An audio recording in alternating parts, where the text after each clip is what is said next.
بسم اللہ الرحمن الرحیم۔ خواتین و حضرات، میں ہوں رابعہ عثمان اور آپ سب کو السلام علیکم۔ قرآن مجید میں قارون کا واقعہ عبرت اور غرور کے انجام کا بہترین نمونہ ہے۔ یہ واقعہ سورہ قصص میں تفصیل سے بیان کیا گیا ہے۔ آئیے تفصیل سے جانتے ہیں کہ قارون کون تھا، اس کا خزانہ کیسا تھا اور اس کا انجام کیا ہوا۔ ویڈیو میں آگے بڑھنے سے پہلے اگر آپ ہمارے چینل پر نئے آئے ہیں تو برائے مہربانی ہمارا چینل رابعہ عثمان اسلامک ٹاکس کو سبسکرائب کر لیں تاکہ آنے والی تمام ویڈیوز کی نوٹیفیکیشن آپ کو مل سکے۔ قارون بنی اسرائیل میں سے تھا اور قارون حضرت موسیٰ علیہ السلام کا رشتہ دار تھا۔ بعض مفسرین کے مطابق چچا زاد بھائی تھا اور شروع میں ایک نیک انسان تھا، لیکن جب اللہ نے اسے بہت زیادہ دولت سے عطا فرمائی تو وہ غرور، تکبر اور دنیا پرستی میں مبتلا ہو گیا۔ اللہ تعالیٰ نے اسے بے پناہ دولت سے نوازا تھا۔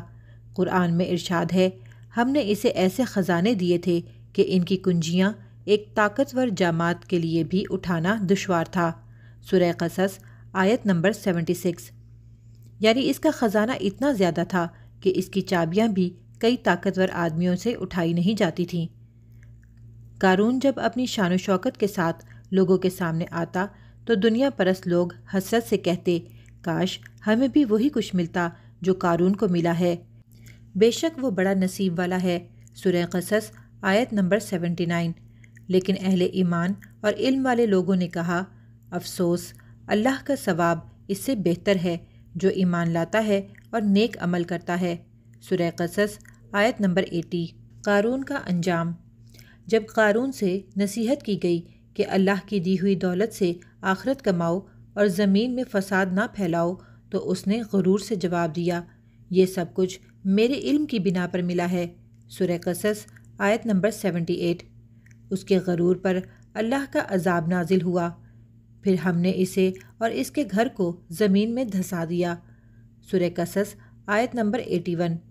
یعنی اللہ تعالیٰ نے زمین کو حکم دیا اور قارون اپنے تمام خزانے سمیت زمین میں دھس گیا، نہ اس کا کوئی مددگار تھا اور نہ کوئی لشکر اسے بچا سکا۔ اس واقعے سے عبرت۔ قارون کے انجام سے ہمیں کئی سبق ملتے ہیں۔ دولت پر فخر اور تکبر انسان کو ہلاک کر دیتا ہے۔ ہر نعمت اللہ تعالیٰ کی عطا کردہ ہے، اسے اپنی طاقت کا نتیجہ سمجھنا گمراہی ہے۔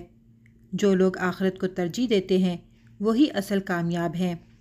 غرور کا انجام ذلت اور رسوائی کے سوا کچھ نہیں۔